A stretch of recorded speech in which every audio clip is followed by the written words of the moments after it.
Hey, welcome to another video, continuing a look at my guitar collection and particularly the bass section of it for 2022. And this bass is kind of as close as I get these days to a traditional bass.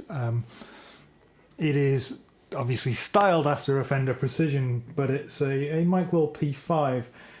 So it's a 5-string bass, very much more in my wheelhouse. It has 21 frets rather than 20, so you can actually get that high E. And it's got Bartolini's 5-string P-bass pickup in. I forget the model. I made a video about changing the pickup out about a year and a half ago now, I think it was, early 2021. And this bass I bought on Reverb. It wasn't brand new. Serial number wise, it actually comes before my green M5, but it was sold as a 2018 bass, and I actually got my M5 in 2017. But this is like 3118, I think, and that's 3135, so very close in production. Maybe it just took a little bit longer to get to the dealer. I don't know what the deal is, but yeah, it's an interesting one because whereas a P-bass would traditionally be alder or I guess ash bodied, this has a mahogany body which is unfinished, so you get this kind of beautiful view of the mahogany. I mean, not unfinished, unpainted, so it's just lacquer, and then this gorgeous flame maple cap, which is a kind of red to orange burst. Not generally that into sunbursts, but this I really like the look of, like kind of the orange of it.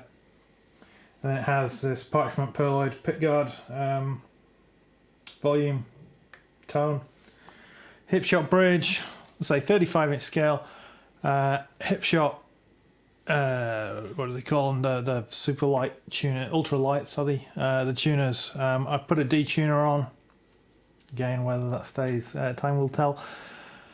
I've got flat wound strings on it, the Dario Chromes, which are a slightly funny gauge if I remember. They like 45 to 132, I think. But it's a good traditional style bass. It's really light. It's much lighter than my P-bass, even though that was only a 4-string and a 34-inch scale and stuff. This comes in, 8.3 pounds, somewhere around there. Rosewood fretboard, pretty simple really. And I just use it for when I need. I quite often have this tuned to E flat, but I'm tuned to E at the moment. And I quite often just use this for the more traditional stuff when you want that kind of really basic bass tone.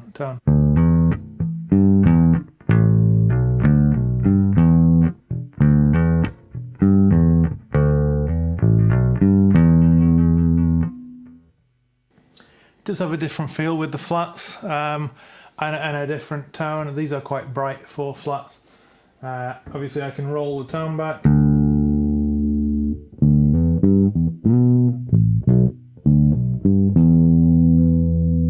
We'll go kind of halfway in between.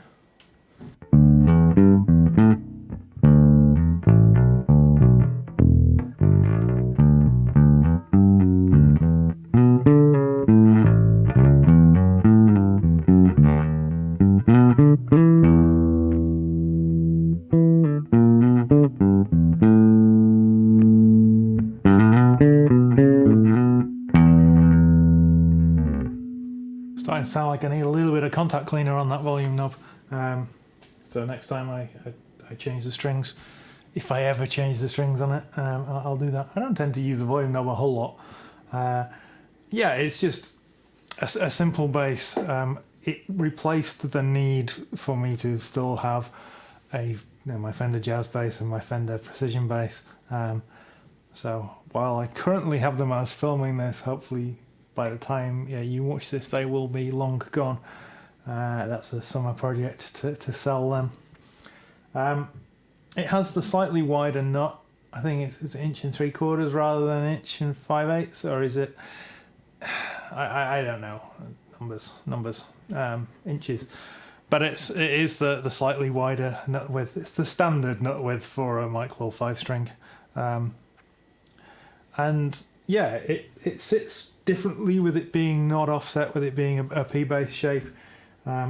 It definitely feels like it sits slightly more to the left, which is a little bit unfamiliar to me. I've played offset jazz-shaped basses for pretty much my entire career, and indeed playing life. But yeah, it's just a cool sounding bass. It's really loud. This pickup is super high output. I actually had to turn down both the input and the output on my MXR Bass Compressor, which is the first thing in the signal chain. So it wasn't peaking the inputs on my audio recorder, which compared with the M5 passive bass, active basses, is pretty remarkable. So yeah, it's just a simple bass, and it being a P bass with flat wounds, it will do the kind of Iron Maiden stuff if I wanted to do that as well. I'm a little bit out of shape for that, but any of that kind of galloping stuff.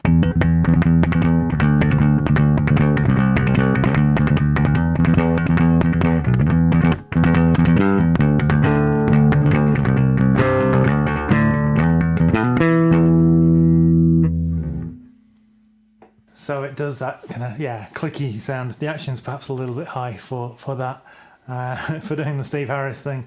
But it's, yeah, it's the traditional bass in my collection.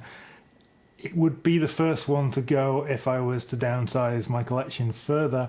But I feel that as someone who has over the years certainly played more bass and made more money from playing bass than from guitar, in any kind of paid or commercial setting, 4 basses seems like a sensible number to carry, and I've definitely got basses ticked. There is one that I would consider, and maybe at some point I will trade this in for that, which is more of a Music Man style bass, but that's a long way down the line.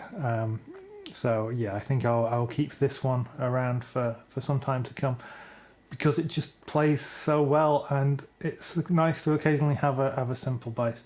So I quite often keep it in E flat. I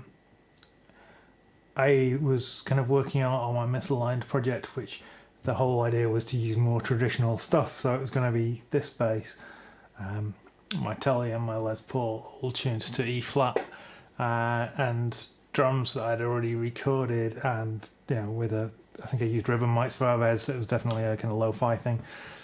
And that's still something that I'm planning to work on. So it'll probably go back down to E flat, which helps the string tension a little bit.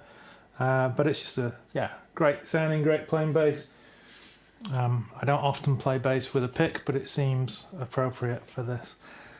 So next week we'll look at my final bass, which will come as no surprise to regular viewers on the channel, because it's time to get slidey with my fretless.